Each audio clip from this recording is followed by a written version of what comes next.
Général Ogis, s'il vous plaît, restez avec nous. On a avec vous Xavier Titelman, qui est un très grand spécialiste de toutes les questions militaires, etc. Ce que dit ici le général Ogis est vraiment important. Le général Ogis, qui est une personne les mieux informées au monde, dit le flanc est de l'OTAN n'était pas, et sans doute aujourd'hui, n'est pas assez bien protégé. C'est une certitude, et le général Yakovlev se dit également, donc un alignement de tous les responsables qui ont été aux manettes et qui savent comment fonctionne le système. Oui, demain, si la Russie arrête de gaspiller ses forces sur le territoire ukrainien et qu'on lui laisse 2-3 ans pour se réarmer, il y aura 1 million d'hommes, il y aura des centaines et des centaines de blindés, et face à ça, on a un pays comme la Lituanie qui fait ce qu'elle peut, et on va déployer simplement 2 brigades pour protéger ce flanc. Et évidemment, c'est pas suffisant. Il faut une masse de manœuvre beaucoup plus importante pour imposer la paix dans la région, parce que la Russie, elle a ses plans d'invasion. Comment comprendre ça ? Pour un candide comme je suis, on partait de l'idée que l'OTAN, c'est 1 milliard de personnes, avec ce parapluie gigantesque, les États-Unis d'Amérique en caution, etc. Disait que, évidemment, l'OTAN était une protection absolue. Et vous nous dites, et vous aussi, que non, qu'en réalité, le flanc est de l'OTAN n'est pas si bien protégé. Général.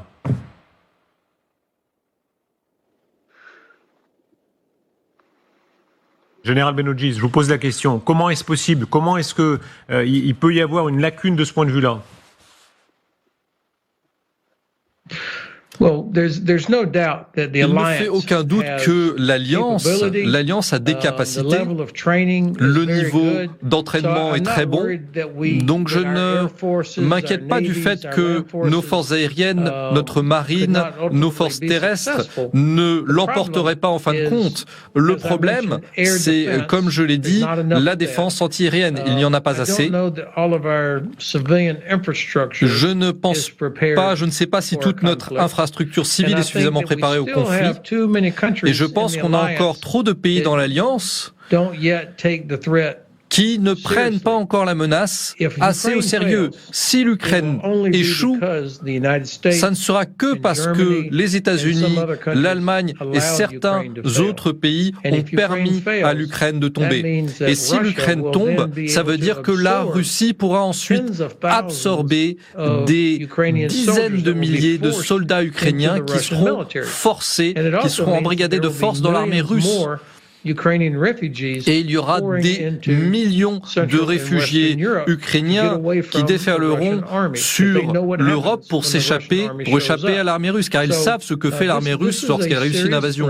Donc c'est une menace sérieuse pour nous tous. Ce n'est pas demain, mais c'est dans un avenir proche si nous permettons à l'Ukraine de tomber.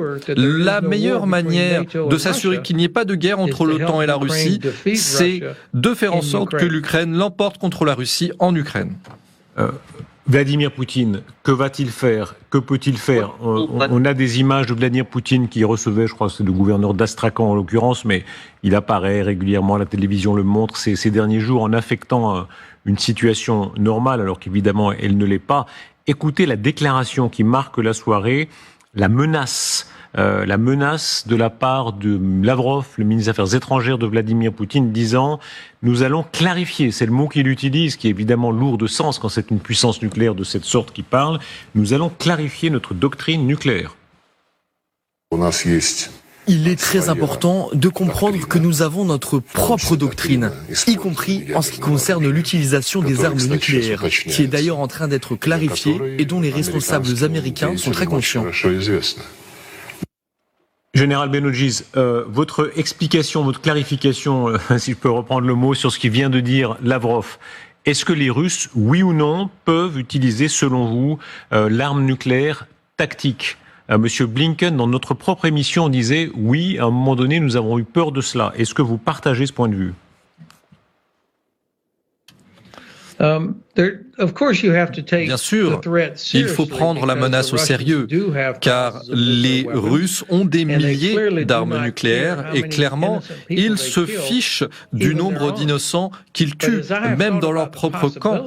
Mais j'ai réfléchi à la possibilité qu'ils utilisent une arme nucléaire.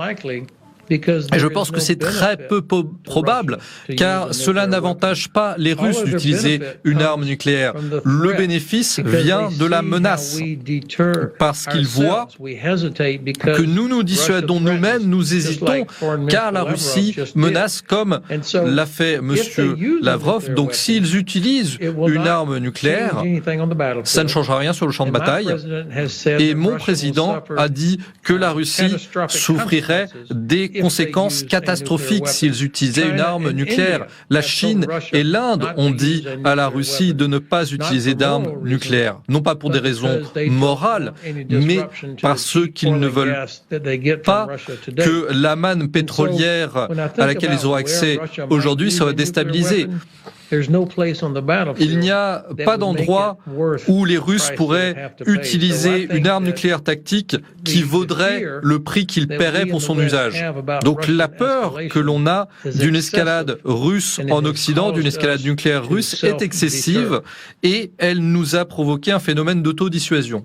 Quelle est la dissuasion américaine, disons, implicite dans ce dialogue? On sait que votre secrétaire d'État à la Défense parle au téléphone parfois avec son homologue russe. Ils se disent des choses quand même, ils ne s'appellent pas pour rien. Les Russes sont conscients de quoi? S'ils utilisaient l'arme tactique, quelle serait demain la réponse des États-Unis? Cas de figure très concret, s'ils essayaient une arme tactique à l'intérieur de l'Ukraine, quelle serait demain la réponse des États-Unis?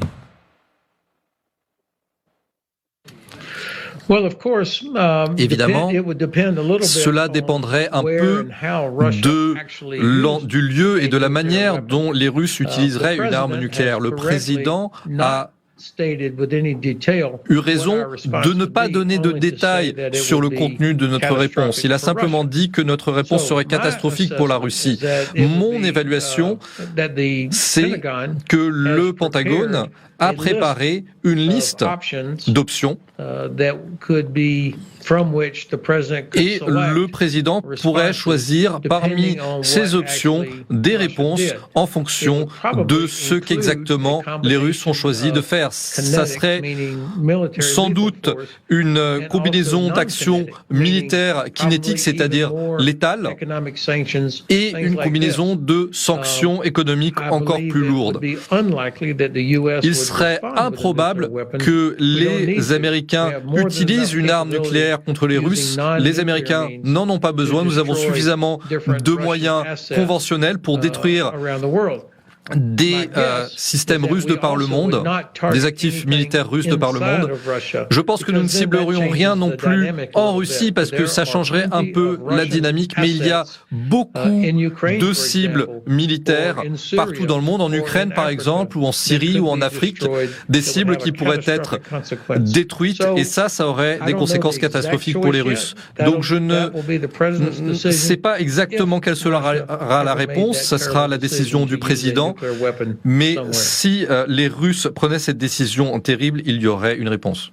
Merci beaucoup, Général Benogis, d'avoir été avec nous en direct. Merci beaucoup. Bonne soirée à vous. Voilà, vous avez la carte derrière vous. C'est pourquoi cette carte-là? Comment vous l'avez choisie quand on a été général américain? Qu'est-ce qu'elle représente exactement pour vous? Well, I think you cannot Je pense qu'on ne peut pas réfléchir stratégiquement sans comprendre l'histoire et la géographie. Et la guerre de la Russie contre l'Ukraine est ancrée principalement dans des raisons géographiques. Il s'agit d'avoir l'accès aux mers chaudes, à la Baltique. Donc j'aime toujours avoir une carte sous la main pour pouvoir réfléchir stratégiquement à ce qui se passe. En général, la plupart de nos guerres sont liées à la situation géographique. Merci beaucoup, Général Benogis. Merci beaucoup. Un mot de conclusion, Xavier Titelman. Là, évidemment, ça c'est un Américain tel que vous les aimez. Ils ne sont pas tous sur cette ligne-là, hein, mais lui... C'est très bien qu'il ait une vision claire de la réelle situation en Europe. Et puis moi qui étais navigateur, qui travaillait sur les cartes, je veux qu'elle ait dans son sens sur l'intérêt de pouvoir les observer